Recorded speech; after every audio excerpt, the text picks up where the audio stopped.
The garage door rumbled shut behind my car, a familiar sound, but tonight it echoed with an unusual hollowness that prickled the back of my neck. Laurie's car was already present, unexpectedly so. Had she also decided to conclude her workday prematurely? The thought was momentarily pleasing. Perhaps she too was anticipating the weekend alone as a couple. But something felt off. The kitchen was silent, devoid of her usual afternoon bustle. "Sweetheart, I'm back. Are you in the bedroom?" I called out, proceeding towards our master suite, a subtle unease tightening in my chest. "Yes, Harry, in here," came her reply, and I pushed open the bedroom door. Laurie was seated on the vanity bench on her spacious side of the bathroom, meticulously applying cosmetics to her visage. She was adorned in her petite noir dress and the pearl necklace, a Yuletide gift for myself the previous year. Far more dressed up than for a relaxed Friday evening at home. Her elegant footwear lay discarded beside her.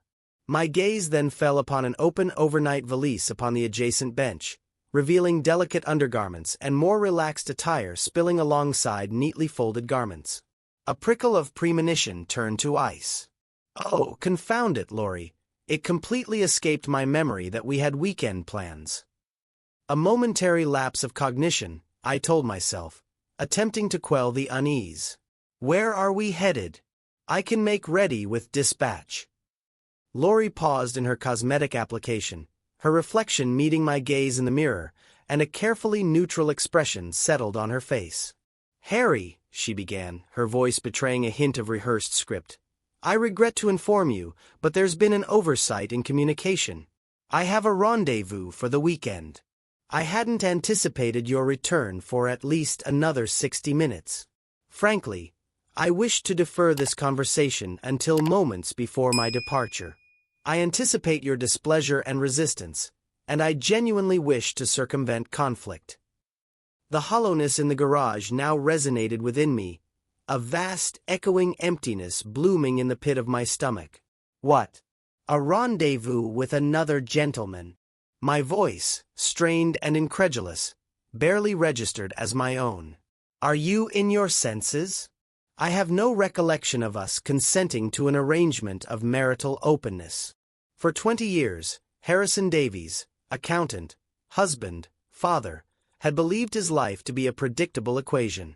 Now, the numbers were dissolving, leaving behind only a terrifying, unsolvable variable. "Kindly assure me," I implored, the disbelief cracking my carefully constructed composure, "that this is some ill-conceived jest, and you've actually orchestrated a weekend escape for us together, is that correct?" Her saccharine smile tightened, a practiced maneuver. "Dearest," she uttered, the endearment sounding brittle, "it's merely a fleeting weekend. I shall revert to my customary self upon my return on Sunday. Since Kelly's departure for university, I've been enveloped in a profound melancholy, and I genuinely require this interlude, just a single weekend amidst the countless weekends you've monopolized my presence. You'll perceive, ultimately, this will prove advantageous for our bond and serve to fortify our marital union." Her words, like polished stones, felt cold and utterly lifeless. "For what duration have you been engaged in this duplicity, Laurie?" Indignation, sharp and hot, began to flood the void. Who is this contemptible individual who would dare proposition a married woman for a clandestine weekend? Are you intending to abscond from our marriage for his sake?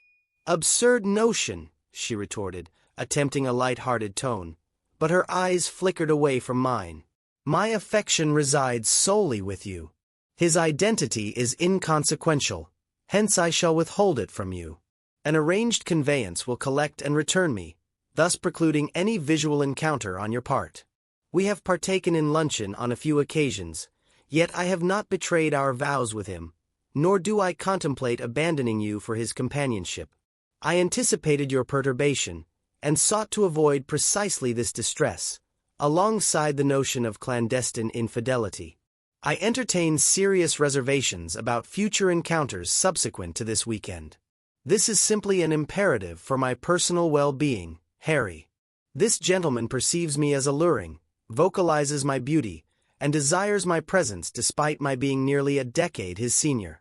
Time's passage is relentless, and I necessitate this experience to rejuvenate my self-perception, to recapture a sense of vitality. Do you comprehend? Just intimacy, Harry. A solitary weekend out of approximately 1,000 we've shared. I beseech your understanding, a willingness to grant this weekend indulgence without animosity or enduring resentment. I apologize, but my resolve is firm, Harry, and I shall proceed with this. Her voice, though laced with apology, held a chilling inflexibility. If you can transcend masculine pride, you'll recognize the inconsequentiality of this, its lack of potential to fracture our bond or our marriage. Can you not simply concede this single weekend pass, Harry? I implore you. I stood immobilized, fixated upon my wife, utterly incredulous. Who was this woman speaking these words, this confident stranger in Laurie's familiar guise? My jaw was agape, the carefully constructed words of reasoned argument failing to coalesce in my mind. Then, a flicker of cold calculation, a survival instinct kicking in amidst the shock. A faint smile, devoid of warmth, tugged at the corner of my lips. So, if I interpret correctly, you are resolutely determined to spend this weekend in the company of another man, irrespective of the repercussions. Is that your position? Perhaps, just perhaps, I could use her audacity against her. A dangerous game, but the only one left to play. I shall grant you until the arrival of your prearranged transport to reconsider this course of action, I declared, a final note of entreaty, or perhaps just cold observation, entering my tone. Subsequently, I shall orchestrate my own weekend itinerary, sans your presence. One concluding point. Should you proceed with this departure, you are obligated to ensure your mobile device remains operational, facilitating location if deemed necessary. Your paramour's identity is immaterial to me, though I am loath to glean from law enforcement should he prove to possess unstable tendencies. This is purely a matter of prudent precaution. Surely, you can extend this courtesy for my peace of mind. My words hung in the air, a gauntlet thrown down. She paused, contemplative, scrutinizing my countenance, searching for weakness, for the predictable Harry she knew. Very well, she conceded, a flicker of calculation in her own eyes. I shall maintain my phone's functionality, permitting your tracking, for the sake of your tranquility, provided you vow to abstain from pursuit or intervention in my weekend engagement. A bargain struck in the wreckage of a marriage. Agreement. But the pretense of normalcy was a thin veil. Yet, Laurie, the opportunity for reconsideration persists. We retain the capacity to rectify this, should we endeavor. An acquaintance from my workplace lauded a therapist who significantly aided his marital concord. Simply apprise your associate of a change of heart, and I shall arrange a therapeutic consultation for us both. A last, desperate offer, or was it? Was I truly offering a way back, or merely laying another layer of groundwork for what was to come? Harry, therapy is superfluous to our needs. I merely require a single weekend dedicated to myself. Her dismissal was swift, absolute. Would you not permit me to conclude my preparations unimpeded? En route for my professional duties, I procured a prepared repast for your consumption, situated within the refrigerating appliance. Reheating via microwave is all that is required. I conveyed to him that our rendezvous is scheduled for 1900 hours, thus expediting my departure is essential. She pivoted towards the looking-glass, resuming her cosmetic application, as if dismissing me and the fracturing reality between us with a flick of her wrist. To perdition with her charade, I thought, a cold resolve hardening within me. If she was to indulge in her clandestine weekend, I would reciprocate, and her opinion, her carefully constructed justifications, were now of negligible consequence. My fingers moved with newfound purpose, extracting my mobile communication device and navigating my contact directory, pinpointing and selecting the designated entry. I perceived Laurie's furtive glance in the mirror as I positioned the device to my auditory receptor, awaiting a response, knowing she would only grasp fragments of the ensuing dialogue, fragments that would, hopefully, sow seeds of unease. "Hello, Eleanor Vance, it's Harry." The familiar voice, a warm counterpoint to the glacial chill emanating from Lori, resonated in my ear. Suddenly, the weekend, once envisioned as a romantic interlude with my wife, was taking an entirely different, and unexpectedly intriguing, trajectory. "You jest, surely?" A genuine shock resonated in Eleanor's voice. "I am utterly incredulous that she would subject you to such indignity. I labored under the impression that your marital union was exceptionally robust. Would that I were jesting." The irony tasted bitter on my tongue. I, too, believed in the solidity of our bond. I presently stand in the very room, observing her finalize preparations for her rendezvous. Perhaps she will oblige us by confirming her weekend agenda. I shall position the device so you may overhear her. I oriented the phone towards my spouse, a silent challenge.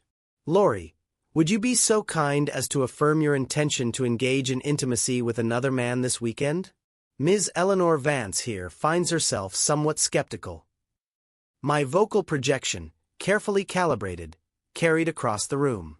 Lori, though facing away, stiffened, her cosmetic application faltering for a fraction of a second. She knew Eleanor Vance's name, remembered her kindness after Charles's death, remembered us together at the memorial. Memories, now weaponized. "I shall do no such thing," Lori retorted, spinning around, her tone laced with acrimony, her carefully constructed composure cracking. "Our marriage is not open. It is merely one weekend. Why must you invariably escalate matters and ruin everything? Perhaps my return on Sunday is no longer a certainty, given your puerile conduct." The threat hung heavy in the air, a childish petulance warring with a dawning unease. She snatched her own mobile device, her movements jerky, and I observed her summoning her prearranged conveyance, a hasty retreat from a situation spinning beyond her control. "I shall await my transport externally. Endeavor to moderate your immaturity upon my return." With that pronouncement, she secured her overnight valise and propelled it ahead as she strode resolutely from the bedroom towards the front portal, a soldier retreating from a lost battle, head held high in defiant defeat.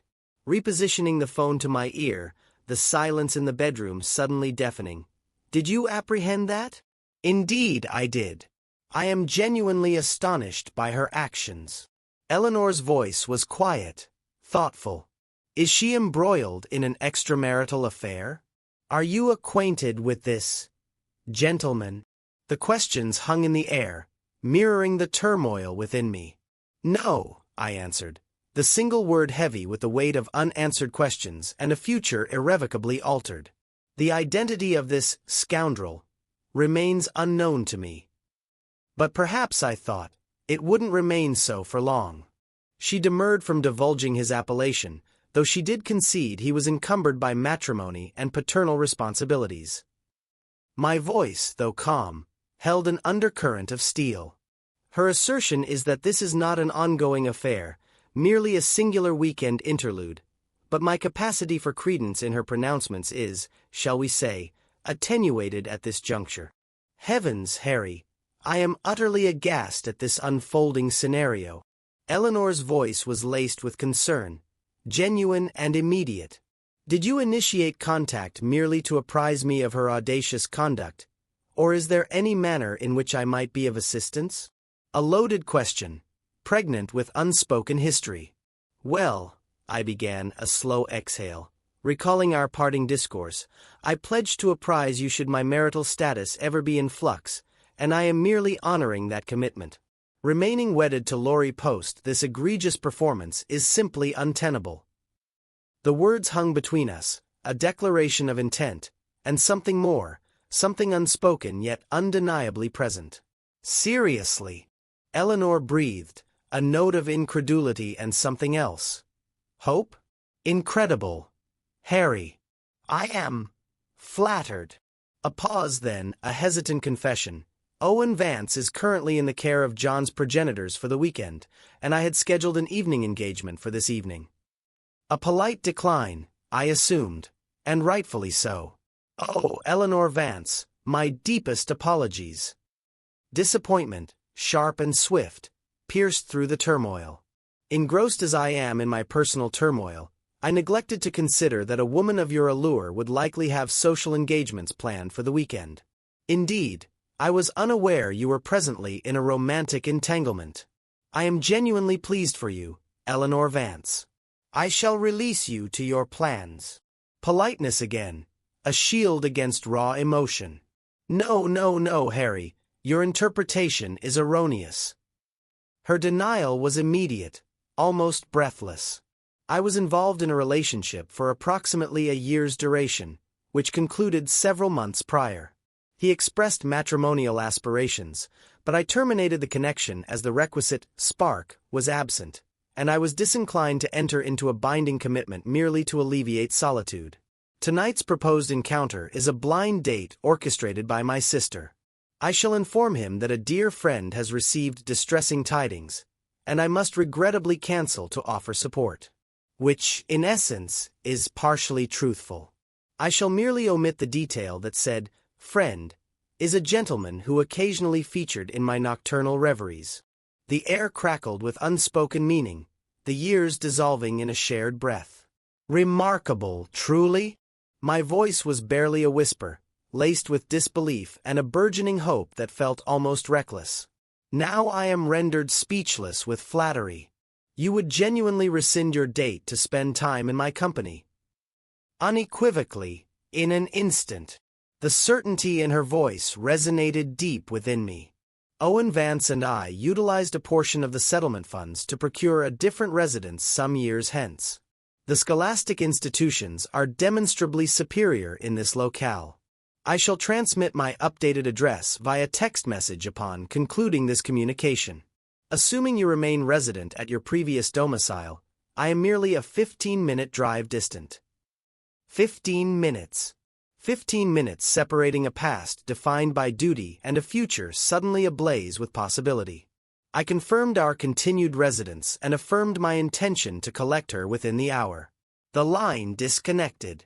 The silence that followed was no longer deafening, but charged, electric, humming with a promise I hadn't dared to imagine. The weekend, Laurie's betrayal, everything, faded into insignificance, eclipsed by the sudden bright dawn of reconnection with Eleanor Vance. I am the identical spouse who departed Friday Eve, Laurie declared, breezing into the room, overnight valise bumping against her leg, a brittle smile plastered across her face. A performance, and a poorly conceived one at that. See, nothing has altered. She attempted a laugh, but it died in her throat, swallowed by the unnatural stillness of the room. I was assured of your profound affection for me, sufficient to permit a mere weekend's respite.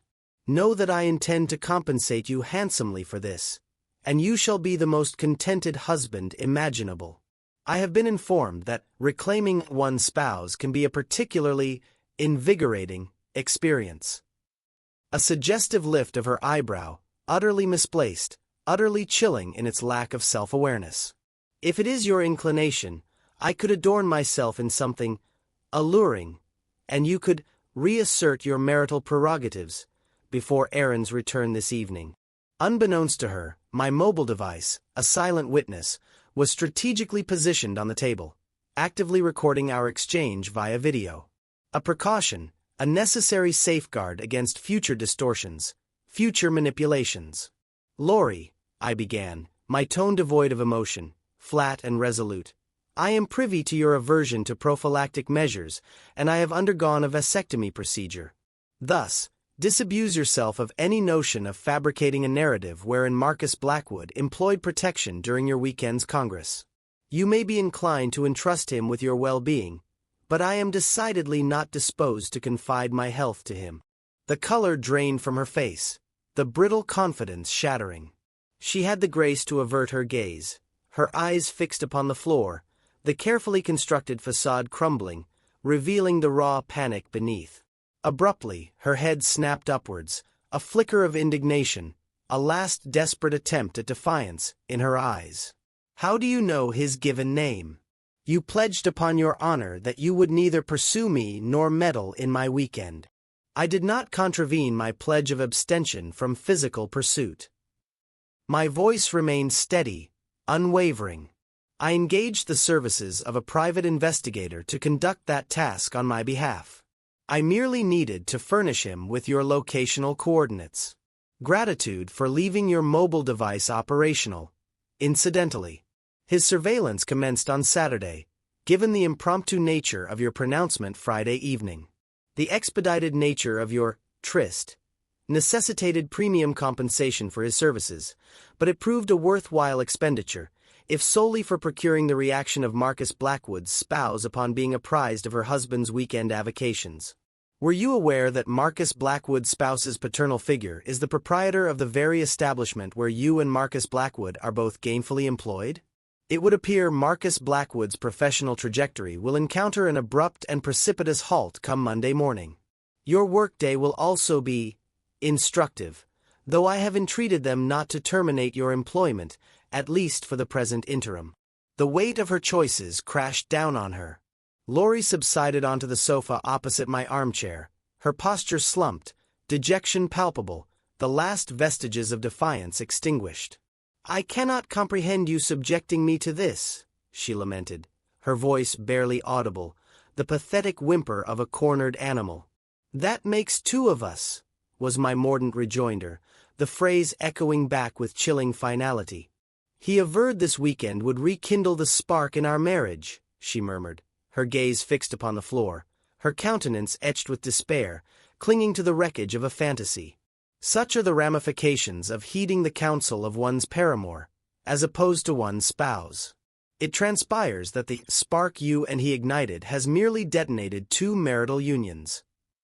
My words, sharp and precise, were the final nails in the coffin of our marriage.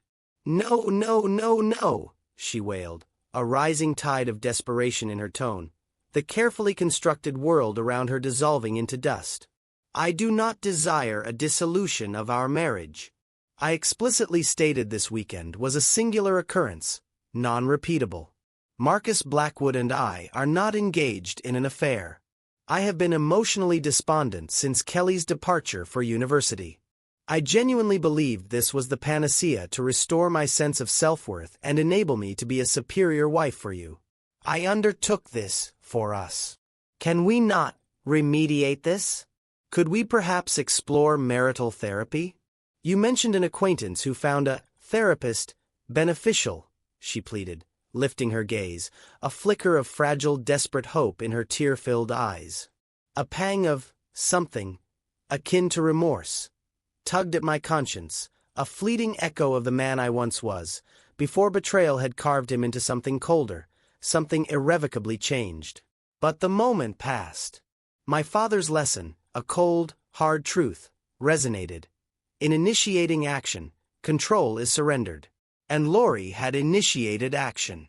I implored you to rescind your weekend excursion, yet you dismissed me as childish and departed regardless.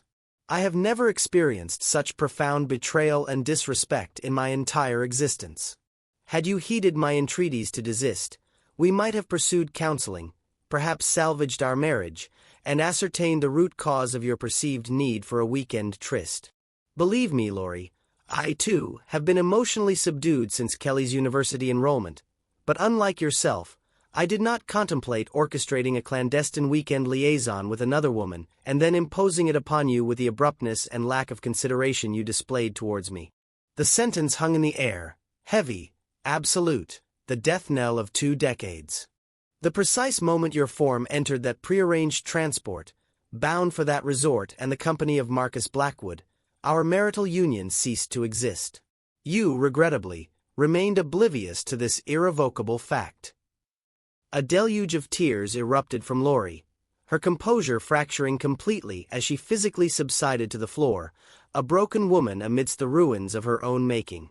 She propelled herself across the intervening space, grasping my lower limbs in a desperate embrace, clinging to my legs, a drowning soul grasping at driftwood.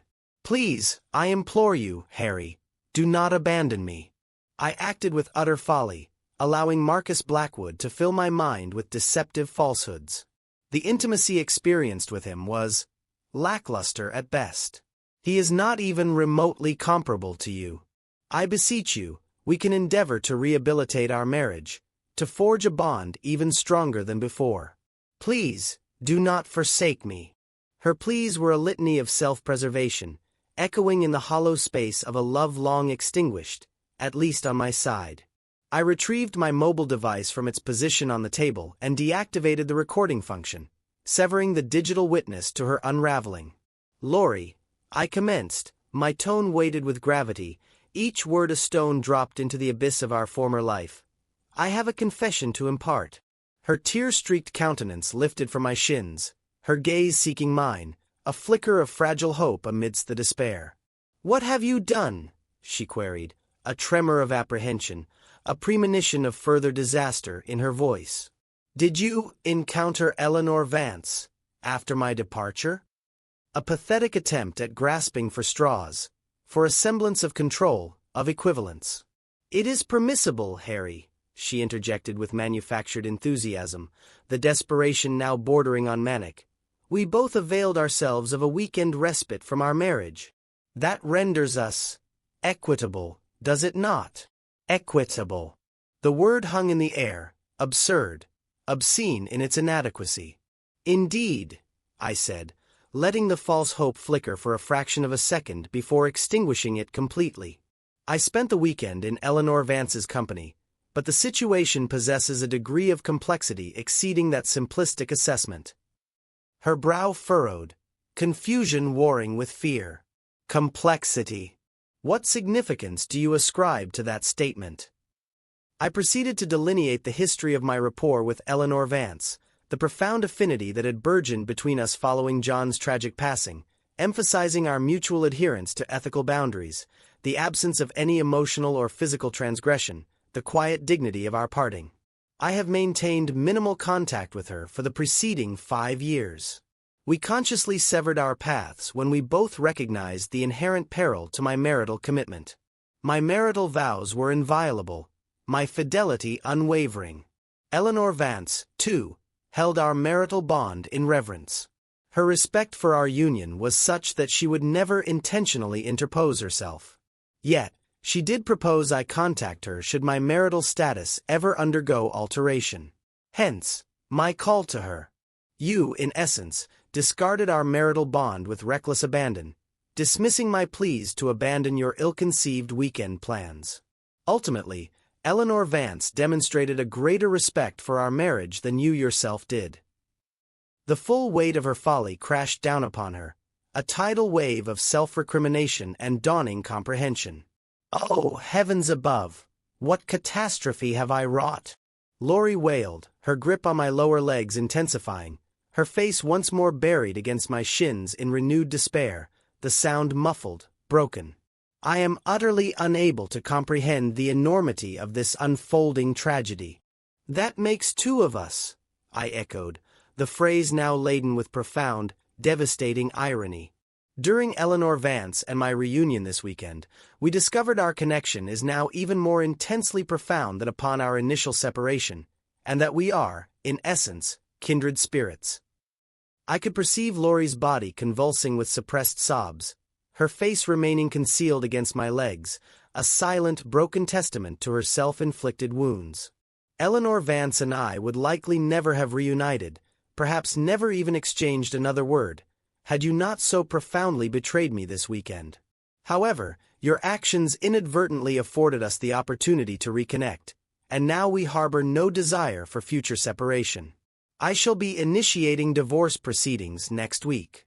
Given the specific circumstances, I shall file under irreconcilable differences, although grounds for adultery are readily available. I pledge to be equitable in the settlement, to refrain from seeking to impoverish you, endeavoring to recall the positive epochs we shared. I have informed Kelly of your weekend excursion with another man, and it is only just that we extend the same candor to Aaron. I am amenable to informing them both of my burgeoning relationship with Eleanor Vance, but I shall frame it as a direct consequence of your betrayal. If you abstain from attempting to portray me as the culpable party, then I guarantee the private investigator's report and photographic evidence will remain confidential. The silence that followed was heavy, absolute, punctuated only by Lori's muffled sobs. I believe, in that devastating stillness, Lori recognized that any further struggle to salvage our marriage was not merely futile, but impossible. Later, Aaron's return brought fresh waves of grief and disbelief, but amidst the emotional wreckage, a fragile understanding began to emerge. Marital counseling was no longer a question. The answer was etched in the betrayal, in the unexpected reunion, in the irrevocability of what had transpired. I spent the subsequent nights in the guest chamber, a silent sentinel in a fractured home, my focus now fixed on the future, a future unexpectedly, impossibly, illuminated by the rekindled light of Eleanor Vance. The past was a ruin. The future, terrifying and exhilarating, had just begun.